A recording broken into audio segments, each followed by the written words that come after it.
A true hero is not defined by their strength, but by their ability to inspire and lead others. Inspiring words from Mahatma Gandhi. Words to remember as we celebrate our heroes and heroine this week. Hello there. Welcome to this edition of Jamaica Magazine. I'm your host, Adrian Atkinson. As always, we have a wonderful show lined up just for you. Do stay tuned.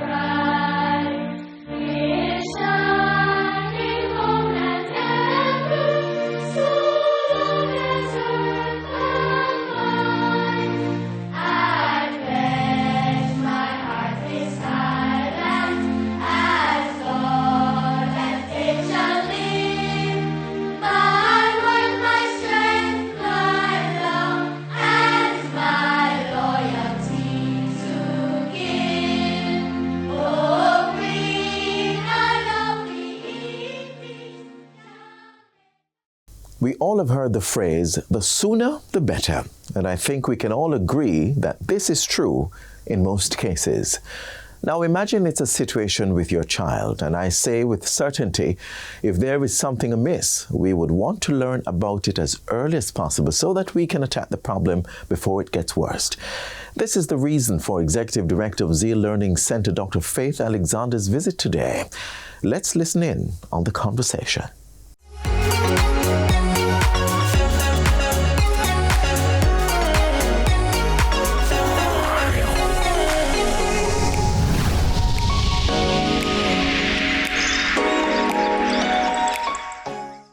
Welcome to Get the Facts, the program that provides you with information on government's policies and initiatives. I'm your host, Theodore Henry. Today we're discussing cybersecurity in the digital world. And for this discussion, we have with us Lieutenant Colonel Godfrey Sterling, Director of the Jamaica Cyber Incident Response Team, JASERT. Lieutenant Colonel Sterling, please accept my welcome to Get the Facts. Thank you, Theodore. All right, let's jump right into getting some facts now about cybersecurity. Now, I often find that when people hear cybersecurity, what they really hear is a sort of vague idea of, okay, be careful online. But what is cybersecurity in a real and tangible sense? Well, Theodore, cybersecurity refers to those policies, technologies, and persons that you have that secure your digital assets. And your digital assets really refer to that sum total of all your investment in information or digital infrastructure that support your business processes or your personal endeavors. I want to pick out the word policies. By policies, do you mean how we approach what we do? Yes, how we approach what we do. And for persons, individuals, it really is part and parcel of what you do with your devices or your resources when you traverse cyberspace. For businesses, it is how your employees are really intended to react, to operate within your enterprise in furthering your business goals, but also to do so in a secure way, particularly when you consider your employees and your customers' data. So take, for example, a lot of people, and Google gives us that very nice feature. You put in your e-commerce data and it gives you the option, save your email and password. That's something that you need to look at. Should I do this? Should I not do this on this website? That's what you're talking when we say. Yes, it really comes down to being responsible. You know, you utilize cybersecurity resources. When you think about e-commerce, it is whether or not you're on a site you're comfortable with, you know it's trusted, it has a reputation, or it's just something in a passing purchase that you're doing. So you have to choose where you save your data and where you don't. It might be a bit of a tedium to enter it every time you go back online, but it might be a bit more secure in the long run. Now, I like that you're stressing the fact that do your due diligence to make sure that you can trust this thing. You go on popular social media platforms and they're now offering a sort of e-commerce thing, and anybody can put up a picture and say shop now, go to our website. You don't know this website from anywhere else. But I'm projecting here a little bit. I want to ask you something. From Jessert's perspective, what's the most prevalent attack vector for people to get breached? So if we look at it, treating with it in a wholesome way would take probably a couple of days. But if you think of the top two, it's compromised emails and passwords, as well as compromised devices or phone numbers. Now, when we talk about emails and passwords, wherever you go and you enter your email and password, if it's not saved, it can be cached, and it means that it resides on that platform or those systems.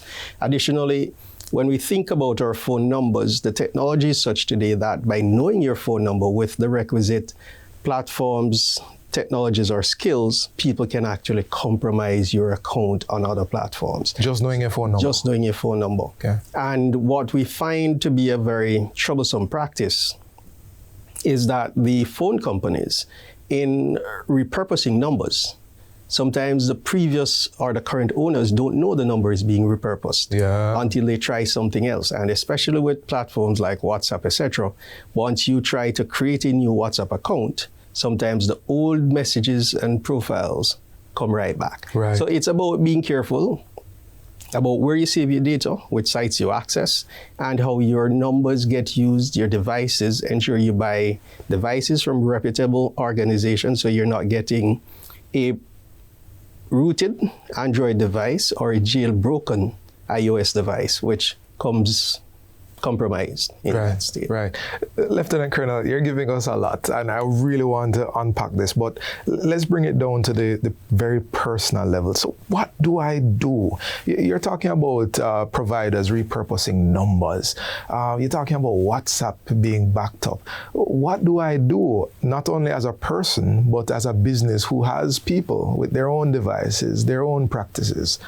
So if we start with looking at the ecosystem as a whole, you can really break it down into three bubbles or three containers. Okay. There's the individual, and each individual has a personal responsibility for their cybersecurity. It starts with your device and the cyber hygiene that you practice on the device. Cyber hygiene, I like that. Yes. Okay. Then it goes into the practices that you take into the place of work. The place of work should have policies that determine what is acceptable and what is not. Additionally, it should have rules on how you utilize digital assets. This will ensure that what you're doing conforms to certain industry-based standards or practices.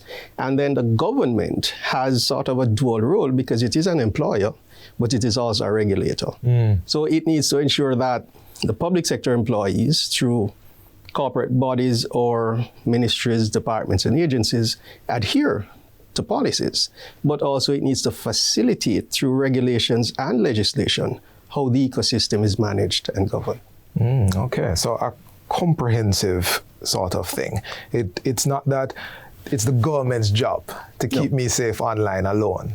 Or cybersecurity is everybody's responsibility. It's everybody's responsibility.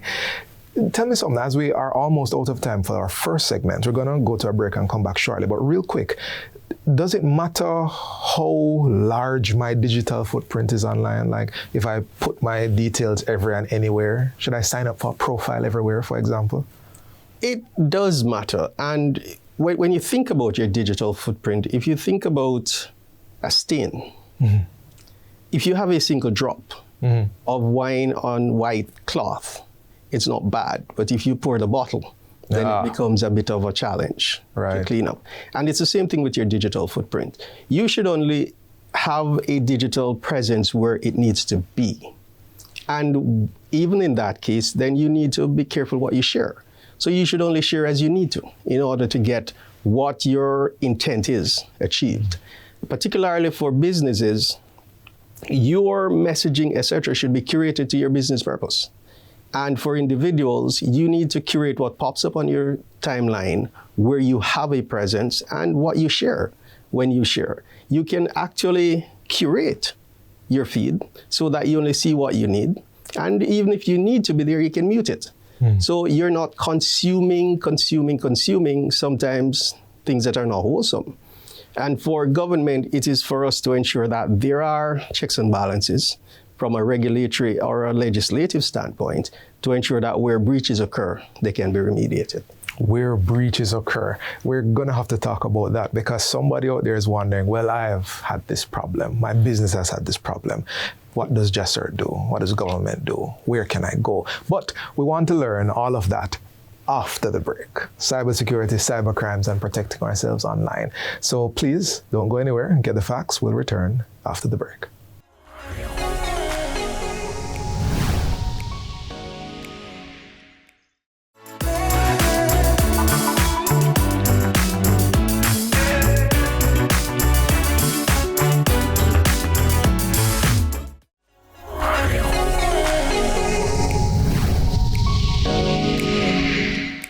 Welcome back to Get the Facts. Now, we're talking about cybercrimes and cybersecurity with Lieutenant Colonel Godfrey Sterling, the director of the Jamaica Cyber Incident Response Team. Now, earlier we were talking about redress for persons who fall victim to cybercrimes. As a person, as an organization, I've been hacked. What do I do? Thank you for that. The first thing to do is not to panic. The second is to recognize that there are persons out there, there are entities out there that are set up to help you. Right. And the third is to get the help that you need. So by not panicking, you're not going to try to wipe your device. You're not going to try to delete your profile.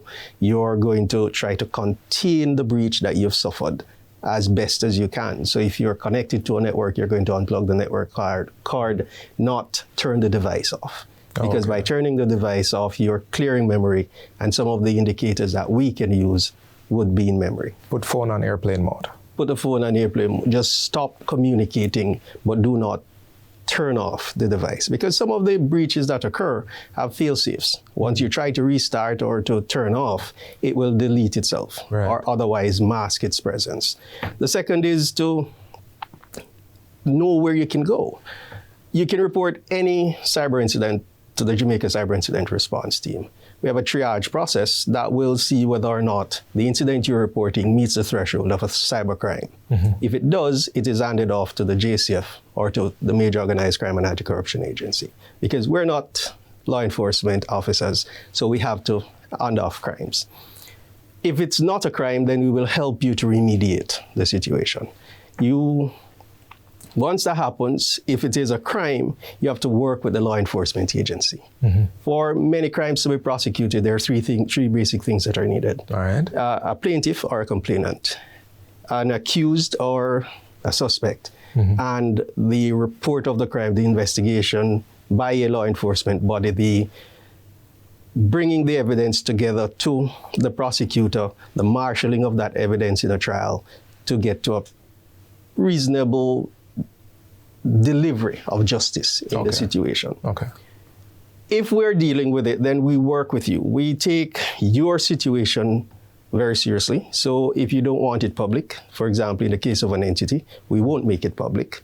But what reporting it does is allow us to see what is happening in the ecosystem, particularly in areas that we're not monitoring. And it allows you to appreciate that there is recourse. Many of the platforms where some of these compromises take place have community rules that allow for you to report certain things, to get your accounts back if they've been hijacked, to get it taken down if it meets the threshold for removal of content. Additionally, a lot of it is financially related. The banks will work with you depending on the nature of the compromise.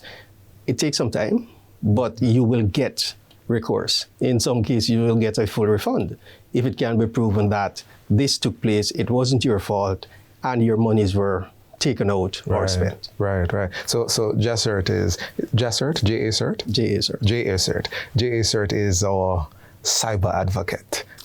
We are the national entity set up to manage cybersecurity on government's behalf for Jamaica, Jamaicans, and Jamaica's sovereign interests. Got it. Now, this should be an obvious question, at least, but I'm going to ask it anyway.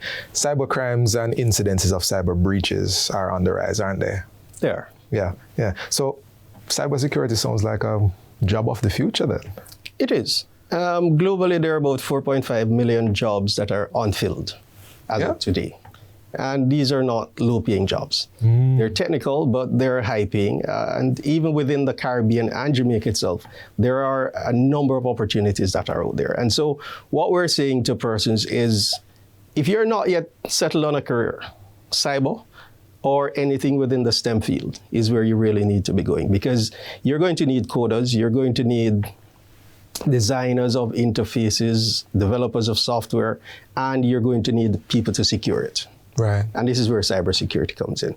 We have a lot of jobs that are unfilled. We need analysts, we need investigators, we need persons who can code in order to reverse engineer malware, for example. And these are jobs that are available locally. Okay, somebody has started listening to this interview now. They just perked up. They were listening, they're thinking about their device, but now they're thinking about their career. We have our Cybersecurity Career Symposium on the 23rd, yes, which will take place on the back lawns of Jamaica House. So if you're out there, whether you're in school or not, come on out and see what we have to offer you. And they'll be able to see, like, how do I get started? How you get started, what are the training and certification pathways, what are the job opportunities locally, as well as with the cert. All right. So we're near the end of this interview, and I'd like us to go now to the national level. How secure is Jamaica? What's our security posture online? So when we think about national cybersecurity, it has many facets. Right. And we start really for Jamaica at the top, where we look at those ministries, departments, and agencies that are critical for the continuance of governance. Right. Big targets. And then we look at those that operate critical infrastructure or critical information infrastructure, along with private enterprise that does the same thing. Because a fair proportion of Jamaica's national critical infrastructure is privately owned or part-owned government and private enterprise. And then we look at everybody else. What Jamaica has seen over the last year is a downward trend in A, the levels of vulnerability, and B, the levels of attack against our infrastructure. It is good, but it's something that we have to be cautious about, because we can't get complacent because the numbers are trending down, and it will never get to zero.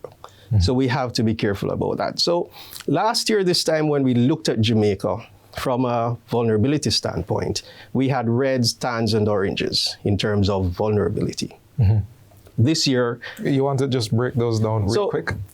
We do a heat map of the country, parish by parish, in terms of the number of IP addresses that we're seeing associated with vulnerable infrastructure. And we start at 0, and we end, last year at this time, we were capping out at about 50,000 in terms of the heat signature from white to red. This year, we're capping out at about 20,000. So it means Kingston has the parish with the most vulnerabilities. This year, at this time, we're seeing just about 27,000 IP addresses that are vulnerable. Last year, it was about 75,800, thereabouts. So we're seeing a downward trend. And some of it has been due, in large part, to actions taken by some of our major internet service providers. And what it has done is to remove some of the inherent vulnerabilities that were on the backbone of some of the establishments' infrastructure. Therefore, out of the cascading effect is that the person's space became more secure. And what we're seeing, and there is no claim here of direct correlation, but in terms of the number of attacks against Jamaica, we're seeing a significant reduction. 78% is what it was calculated at the end of June, and we're hoping this trend continues into December. Great. Now, we're in the final second and a half, but I have to give you a moment to speak directly to the audience. What's on your heart as leader of the JA CERT? Here, it really is to the individual, because the individual is the microcosm of everything else that's out there. Improve your cyber hygiene, improve your levels of awareness, understand that there are institutions set up to assist you, report incidents, even if it's not a crime. We will help you to remediate it, and by so doing, help somebody else to not fall into the same trap. Well, this has been another fascinating discussion centered on getting you all the facts. Sadly, it must end here for today, and I'm sure you've been enlightened and made more aware of what is required to stay safe online, to be a part of that online chain. Your safety is somebody else's safety as well, and what to do if you become a victim of cybercrime. This has been Get the Facts. Our guest was Lieutenant Colonel Godfrey Sterling, Director of the Jamaica Cyber Incidents Response Team, JCERT. For more information, you can email jamaica.cert, that's CIRT, at opm.gov.jm, or visit their website, www.cert.gov.jm. Until next time, I'm Theodore Henry. Thanks for watching, and take care.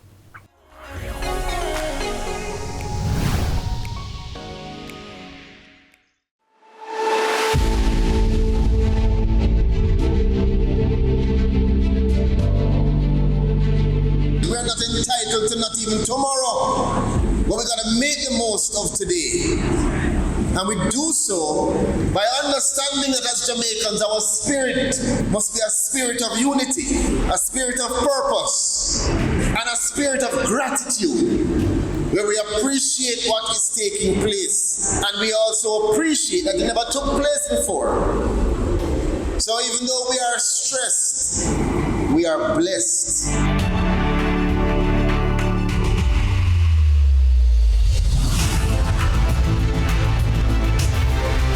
Entering a new environment can make one uneasy, intimidated even. For those who have left their primary school to enter the secondary phase of school life, this may very well be their reality. Let's help with that.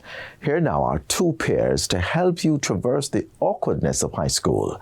Let's listen in. I have served 6 prime ministers during my tenure at the GIS. I came to the GIS when Honorable Edward Siaga was prime minister, then Michael Manley, then PJ Pattison, then Portia Simpson Miller, then Bruce Golding, then Andrew Holness, the present prime minister.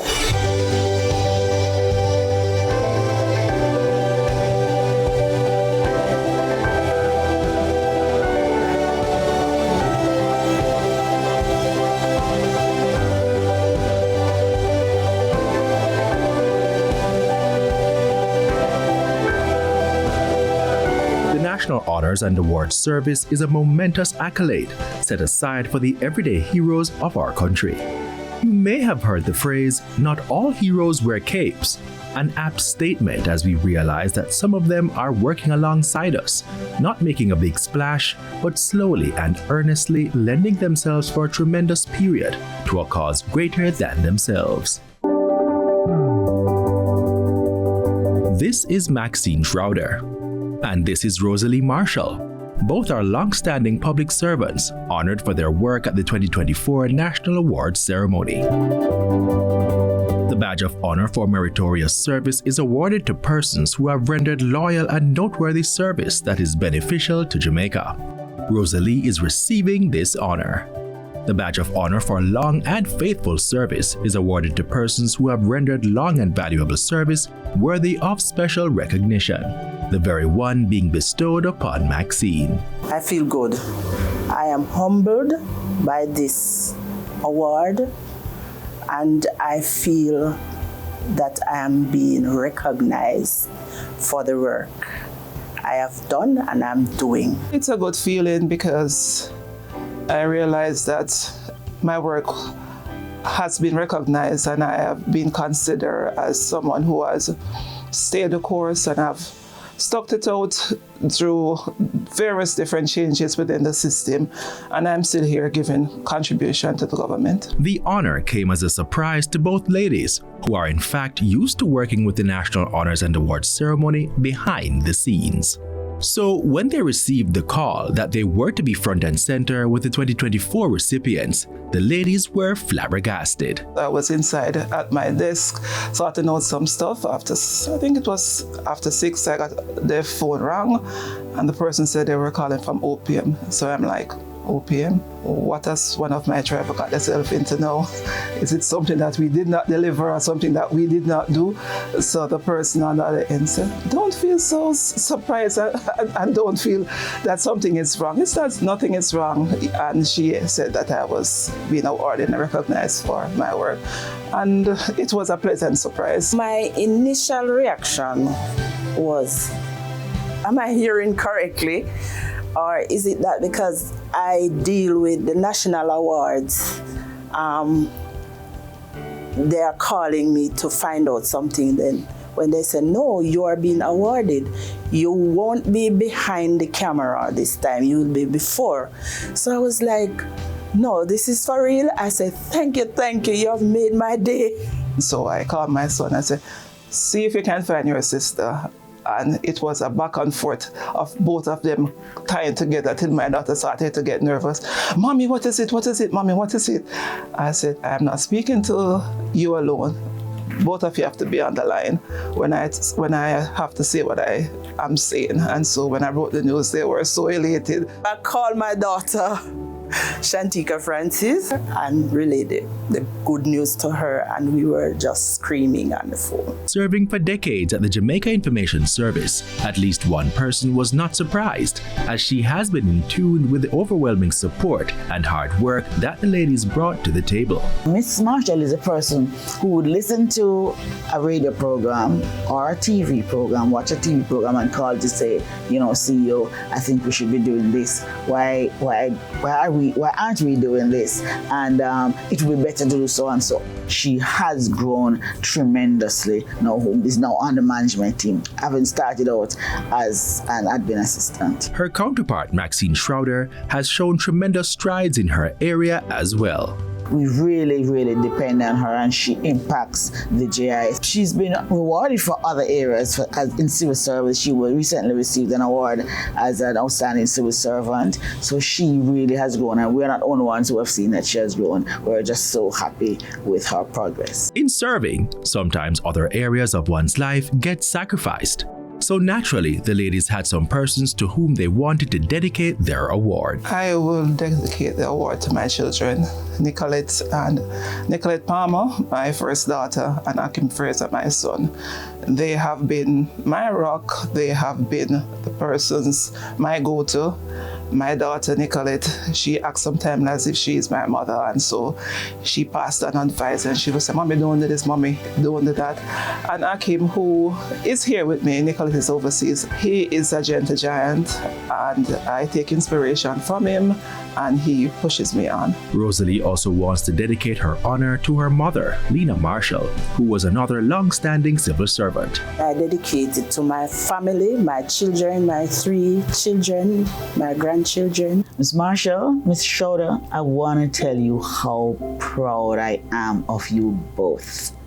We are so delighted that you've been given this award, and you deserve it. I want to tell you to continue to do the hard work that you're doing, continue to improve, and the sky is the limit. And the rest of us at the Jamaica Information Service salute you both as well for your tremendous service to the organization and to Jamaica. A picture tells 1,000 words, but in this case, words will never be enough. Congratulations.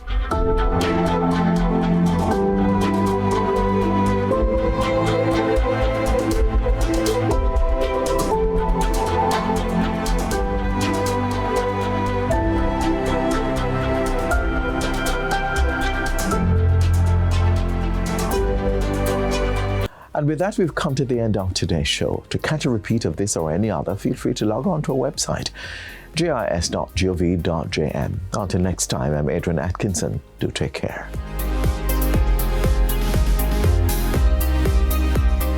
This has been a production of the Jamaica Information Service, the voice of Jamaica.